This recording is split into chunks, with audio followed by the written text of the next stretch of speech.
안녕하세요. 만나서 반갑습니다. 역사가 김영준입니다. 예정실록 제1부 단종의 저주, 의경세자의 죽음이란 주제를 가지고 오늘 함께 할까 합니다. 세조실록을 제가 마무리를 지었는데 어떤 분이 그런 댓글을 달아주시더라고요. 왜 의경세자 이야기는 다루지 않고 넘어가셨냐? 그래서 제가 그냥 천연덕스럽게 아마 이제 가까운 시일로 다루게 될 날이 올 겁니다 라고 댓글은 달았는데 사실 속으로 뜨끔했어요. 왜냐면은 의경세자 이야기를 깜빡했거든요.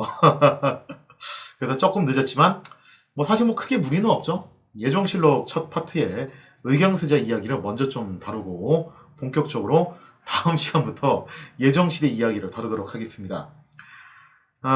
때는 이제 1468년 9월 22일 세조가 승하하기 하루 전에, 그래서 세조가 딱 하루 상황이 자리에 올라 있었죠. 예종이 조선의 8번째 임금으로 즉위를 하게 됩니다. 예종은 아시다시피 세조의 차남입니다. 그래서 본래 종법제도에 따르면은 만약에 장남이었던 의경세자가 죽었다 하면은 그 다음 번으로 손자가 올라가야 되는데, 그러니까 원래 차남이 왕이 될 순번은 아니에요. 그런데 왕이 되었다는 거죠. 왜냐면은 형인 의경세자가 19세의 나이로 요절을 한 데다가 아무래도 이제 형이 좀 먼저 젊은 나이에 돌아가시다 보니까 그 아들인 월산대군과 자을산군이 나이가 너무 어렸어요. 그래서 왕이 될 수 있는 기회가 어느 쪽으로 넘어가게 됐냐면은 예종한테 넘어가게 되었던 거죠. 예종 입장에서는 어떻게 보면 좀 운이 튄 거죠. 먼저 세상을 떠난 의경세자는 세조와 정야후 윤씨 사이에서 장남으로 태어났습니다. 물론 태어났을 당시에는 세조가 왕이 아니라 수양대군이었던 시절이었죠. 그래서 그때는 의경세자라고 부르지는 않았을 거예요. 본래 왕자의 부인이 출산을 하게 되면요, 세자비가 아니라 일반 왕자의 부인이 출산을 하게 되면은 일단 대궐 밖으로 나가서 거기서 하는 것이 예법이었어요. 하지만 정야후 윤씨는 특별히 세종이 굉장히 총애하는 며느리 중에 한 명이었다는 거예요. 그래서 세종이 특별히 어떻게 배려를 하냐면은 궁중에서 나와서 좋다 해가지고 궁중에서 의경세자, 세자가 되기 전에는 도원군이라고 불렀습니다. 그렇게 해서 도원군은 궁중에서 출산을 하게 되었던 거죠. 도원군, 세종이 이쁨을 정말 듬뿍 받게 되는데, 왜냐면은 세조의 형이었던 문종이 옛날에 설명드렸다시피 결혼 생활에 애로사항이 굉장히 많았잖아요. 그래서 단종을 상당히 늦게 봤단 말이에요. 그렇기 때문에 순번상으로는 가장 처음 본 선자가 누구였냐면 바로 이 도원군이었습니다. 그래서 세종의 이쁨을 유달리 받으면서 자랐더라고요. 세종은 친히 도원군을 안고 궐 안을 돌아다니면서 그야말로 팔불출처럼 자랑을 하고 다녔고, 직접 현동, 현명한 아동이라는 의미로 그런 이제 굉장히 멋들어진 아명까지도 이렇게 하사를 해줄 정도로 상당히 이 도원군을 이뻐했다라고 하죠. 이처럼 세종이 도원군을 각별히 아끼고 사랑해 주었건만 부친이었던 세조는 끝내 정변을 일으켜서 왕이 되었고, 이게 참 거시기한 부분이죠. 이건 정말 세조가 만세토록 비난을 받을 수밖에 없는 바로 그 부분인데, 단종을 폐위시켰을 뿐만 아니라 끝내 단종을 죽였기 때문에 사실상 형인 문종의 대를 끊어버리는 엄청난 일을 저지르고 말았다는 겁니다. 실제로 이런 부분에 대해서 의경세자도 나름대로 좀 이제 인생을 살면서 어느 정도 압박감을 느끼고 살기는 했대요. 그렇다고 자기 아버지를 비난할 수 없었겠지만, 아무튼 부친인 세조가 왕이 되자 도원군은 세자로 책봉이 됩니다. 의경세자는 굉장히 풍치가 당당하고 용모가 단정했으며 특히 학문을 좋아하고 글씨도 나름 좀 명필이었다라고 그래요. 한번 돌이켜 생각해보면 의경세자의 아들인 월산대군, 그리고 자을상군이 나중에 성종이 되죠. 두 사람 다 당대를 대표했던 문학의 대가였습니다. 이런 점을 생각해보면 아마도 이들이 가지고 있었던 문학가로서의 자질은 의경세자로부터 물려받은 것이 아닐까라는 생각이 들어요. 의경세자는 늘 학문에 정진해서 하루에 3번씩 서연을 열 정도로 정말 애지간히 공부를 좋아하지 않고서는 할 수 없는 일이죠. 그 정도로 부지런했고, 또 부왕의 충고에 따라서 세조가 또 그런 얘기를 합니다. 사람이 너무 지나치게 문에만 치우쳐지면 안 된다. 무도 어느 정도 갈고 닦아야 된다. 그리고 세자가 무예까지는 못한다 하더라도 적어도 병법이 뭔지는 알아야 된다. 자, 그래서 이렇게 병서를 공부하라는 부왕의 충고에 따라서 의경세자는 병서 또한 열심히 공부해서 굉장히 다방면에 능통했던 인물이었습니다. 어떻게 보면은 세종과 문종의 축소판이었다라고 봐도 좋을 그런 인물이었죠. 의경세자는 하여튼 아버지하고 좀 많이 달랐는데 아버지의 그런 과감한 성격하고는 반대로 상당히 온화한 편이었습니다. 아버지는 또 자기 자랑하는 그런 자뻑 기질이 굉장히 강했죠. 근데 의경세자는 또 안 그랬대요. 언제나 겸손하고 예의 바르게 행동을 해가지고 굉장히 좋은 평판을 얻었다는 거죠. 그리고 이러한 의경세자를 세조 역시 이제 대단한 아들을 바보였는데 세조와 정의하고 윤씨 또한 의경세자를 굉장히 각별히 사랑을 했다라고 하죠. 의경세자는 효심 또한 지극해서 세조와 정의하고 윤씨에게 효를 다하게 됩니다. 그리고 또 숙부들을 공경했고 형제들하고의 관계 또한 굉장히 우애 깊게 행동을 했다는 거죠. 그리고 신하들을 대할 때도 기품이 있으면서 또 공손하게 행동을 했기 때문에 하여튼 아버지하고는 좀 달라요. 그래서 굉장히 많은 사람들의 사랑을 받게 됐으니 이게 나중에 명예 황제의 귀까지도 들어가게 됐다는 겁니다. 그래서 명예 사신이 와가지고 의경세자를 보고 소문으로 듣던 대로 정말 대단한 분이시다 하면서 이렇게 감탄을 했을 정도로 이게 굉장히 이제 많은 사람들한테 좋은 평판을 받았던 것이 의경세자였습니다. 1457년 9월 그런데 이토록 완벽했던 의경세자가 그만 덜커덕 병에 걸리고 말았습니다. 독실한 불교신자였던 세조는 승려들을 불러서 세자의 치유를 빌었죠. 그러니 이제 불법 회를 갖다가 개최를 하기도 했고 또 조정의 고관들도 모두 한마음 한뜻이 돼가지고 의경세자의 쾌유를 기원을 하게 돼요. 세조는 의경세자의 병세를 직접 살피면서 지극정성으로 치료를 행했지만 정말 진짜 세조가 직접적으로 가가지고 계속 이제 병세 살펴보고 처방전에 대해서 신경 쓰고 그랬거든요. 그럼에도 불구하고 의경세자의 병세는 조금 더 나아지지 않았으며 날이 갈수록 기력이 쇠약해지는 것이 눈에 띄게 보였다는 거죠. 의경세자는 자신의 죽음이 다가오고 있음을 직감했는지 죽기 얼마 전에 붓을 들어서 시를 한 수 남기고 세상을 뜨게 됩니다. 그 시의 내용이 이래요. 자, 사료를 보면 이렇게 써 있습니다. 당초 세자가 병을 얻었을 때 지피를 찾아 고시를 쓰기를 비바람 무정하여 모란꽃이 떨어지고 섬돌에 펄럭이는 붉은 자격이 줄 안에 가득 찼네. 명황이 촉당에 가서 양귀비를 잃고 나니 빈장이야 있었건만 반겨보지 않았네. 자, 그렇게 해서 한 절구의 시를 시질자에게 보인, 여기서 말하는 시질자는 병을 간호하는 사람들이죠. 사람들이 그 시의 말이 상스럽지 못한 것을 걱정하였다. 당시 이제 의경세자가 쓴 시는 이런 뉘앙스인 것 같아요.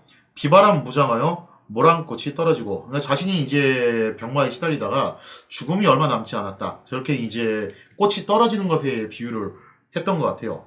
섬돌에 펄럭이는 붉은 작약이 줄 안에 가득 찼네. 땅바닥에 이제 꽃잎이 막 흩날리는 모습이 흡사 자신의 이제 최후를 보는 듯한 느낌이라는 거죠. 명황이 촉당에 가서 양귀비를 잃고 나니 빈장이야 있었건만 반겨보지 않았네. 그러니까 당 현종이 양귀비를 잃고 난 다음에 슬픔에 잠겨가지고, 여기서 말하는 빈장은 이제 그 밖에 다른 후궁들입니다. 다른 양귀비를 대체할 만한 후궁들은 있었지만 오로지 양귀비 하나만 그렇게 생각을 했기 때문에 당 현종이 다른 후궁들을 돌아보지 않았다. 그 말은 이제 당 현종이 그때 그만큼 애통해하고 슬퍼했다는 것인데, 의경세자도 자신이 이렇게 젊은 나이에 죽을 수밖에 없는 이런 운명을 나름대로 좀 이제 스스로를 좀 이제 애석하게 생각을 했던 것 같아요. 그래서 이런 당 현종과 양귀비의 고사를 인용해서 쓴 시의 뉘앙스가 마치 자신의 삶이 얼마 남지 않았음을 암시하고 또 이것을 스스로 이제 슬퍼하는 그런 분위기를 많이 풍겼다는 거죠. 자, 그래서 이 시의 내용을 보고서 주변 사람들이 굉장히 이거 정말 좀 내용이 보니까 너무 의미심장하지 않냐, 일종의 사망 플래그 같은 느낌이 든다는 거죠. 그래서 굉장히 주변에서 많이 우려를 했다라고 해요. 결국 이렇게 시룬시룬 앓던 의경세자는 얼마 후 19세라는 젊은 나이로 요절을 하게 됩니다.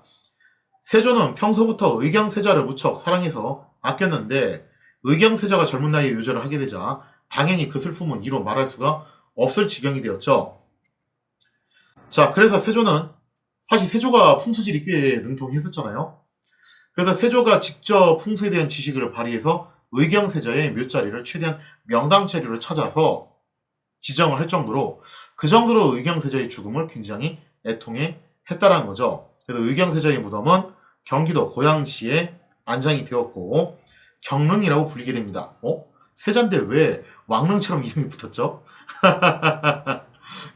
거기에 대해서는 나름대로 사연이 있죠. 왜냐면은 의경세자가 나중에 왕으로 추존되기 때문에 그런 것입니다. 야서에 따르면 당시 세조가 단종을 몰아냈을 뿐만 아니라 끝내 죽음을 내렸기 때문에 단종의 모우인 현덕왕후 권씨가 저주를 내려서 의경세자가 죽은 것이다. 뭐 그런 이야기가 전해지기도 해요. 그 야사 내용의 좀 전말을 살펴보면요. 현덕왕후 권씨가 어느 날 세조의 꿈에 나타나가지고 세조한테 이렇게 야단을 쳤대요. 네가 내 아들을 죽였으니 나도 네 아들을 데려가겠다라고 호통을 쳤고 뭐 어떤 버전에 따라서는 이 더러운 놈아 하고서 퇴하고 이렇게 침을 뱉었다라고 하죠. 그래서 이런 꿈을 꾸고 난 다음에 의경세자가 시름시름 앓다가 세상을 떠났다더라. 그리고 세조가 이때 현덕왕후 권씨한테 침을 맞은 자국에 피부병을 앓게 되었다더라. 뭐 그런 이제 이야기가 전해지게 됩니다. 이 이야기는 단종의 비극적인 죽음을 애도하던 많은 사람들에게 인기를 얻었고 굉장히 또 많이 이렇게 퍼지게 돼요. 하지만 이걸 사실관계를 따져본다면요. 그다지 신빙성이 있는 이야기라고 보기는 좀 어려울 것 같습니다. 왜냐면 예전에도 말씀드렸지만 세조가 피부병을 앓았던 건 맞아요. 그거 자체는 맞기는 한데 그거는 단종을 폐위시키고 난 다음에 피부병을 앓게 된 게 아니라 원래부터 좀 피부병이 있었던 분이셨고 불교에 기대했었죠. 거기는 죄책감으로 불교를 믿은 게 아니라 원래부터 독실한 불교 신자였어요. 세조는 아예 수양대군 시절부터 뭐라고 얘기하고 다녔냐면은 나는 공자의 도보다도 석가의 도가 더 낫다고 생각한다. 이런 말은 뭐 대놓고 했던 사람이에요. 이 의경세자의 죽음과 관련된 이야기도 마찬가지입니다. 단종과 의경세자가 같은 해에 죽었어요. 그래서 아마 이런 풍문이 더 많이 떠돌았던 것 같은데 저거 단종의 저주가 아니냐. 하지만 단종의 저주가 되려면 이게 좀 성립이 돼야 돼요. 즉 단종이 죽고 난 다음에 의경세자가 죽어야지 그게 성립이 되는 건데 사실 의경세자가 먼저 죽고 2달 후에 단종이 죽습니다. 그래서 현덕왕후 권씨의 원언이 단종의 죽음에 대한 복수로 의경세자를 데려갔다는 것은 시기상 이게 말이 앞뒤가 안 맞게 된다는 거죠.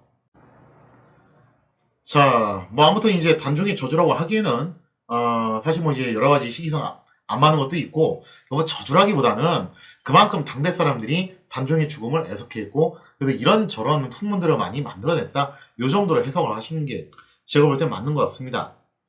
아무튼 의경세자가 이렇게 세상을 뜨게 되자 세조는 서둘러 다음번 세자를 정해야 했죠.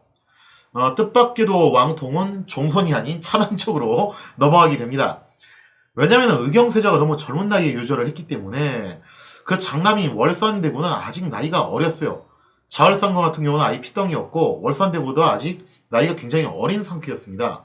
물론 뭐 이제 어린 나이라고 하더라도 장성하고 난 다음에 뭐 왕이 될 수 있는 건데 뭐가 걱정이냐 라고 생각을 할 수도 있지만 아무래도 세조 나이가 좀 어느 정도 있기 때문에 아무리 건강에 자신이 있다 어쩌다 하더라도 갑작스럽게 변고가 생길 경우도 좀 상정을 할 수밖에 없었죠. 종법제에 따르면 응당 월산대군이 이어야 했지만 어린 왕을 올리기에는 여러모로 부담이 있었던 세조. 특히나 이 부분이 더 그런데 아마 이게 제일 컸던 것 같아요. 이게 좀 묘하게 찝찝하잖아요. 그죠? 세조 자체가 어린 왕인 단종을 몰아내고 자기가 권력을 잡았는데 근데 자기 뒤를 또 어린 왕이 올라올 수도 있다는 생각을 하면은 영 침침하다는 거죠. 근데 야 이건 좀 너무 침침하다.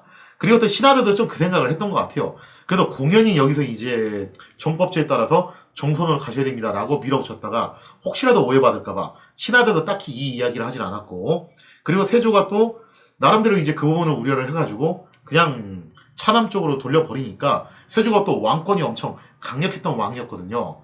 그러다 보니까 역시 또 별다른 자봉 없이, 야, 이거 조선 후기였으면 진짜 온갖 이야기가 다 나왔을 텐데, 역시 이제 조선 전기는 아직 성리학이 완벽하게 체득화돼 있지 않아서 그런지, 이런 거 그냥 스무스하게 넘어가긴 하더라고요. 자, 그렇게 해서 결국 차남인 예종에게 왕위가 넘어가게 되었던 거죠. 물론 이제 훗날 의경세자의 차남인 자얼산군이 결국 왕위에 오르게 됩니다. 다들 아시다시피 이분이 바로 성종이죠. 그래서 왕통은 다시 의경세자 집안으로 옮겨지게 된다고 볼 수 있는데요. 후에 성종이 되는 자얼산군, 참 태어난 지 2달 만에 아버지인 의경세자를 잃었습니다. 그래서 사실상 아버지 얼굴을 모른다라고 볼 수밖에 없어요. 뭐 2살 때 봤으니 그게 기억이 나겠어요? 그래서 아버지에 대한 그리움이 성종한테는 제법 있는 편이었는데, 그래서인지 성종은 어쨌든 법적으로는 예종의 양자로 즉위를 하게 돼요. 그럼에도 불구하고 성종은 의경세자를 자신의 친부라는 점에서 굉장히 그리워하게 되고, 기어코 신하들의 반대를 무릅쓰고서라도 의경세자를 왕으로 추존을 하게 됩니다.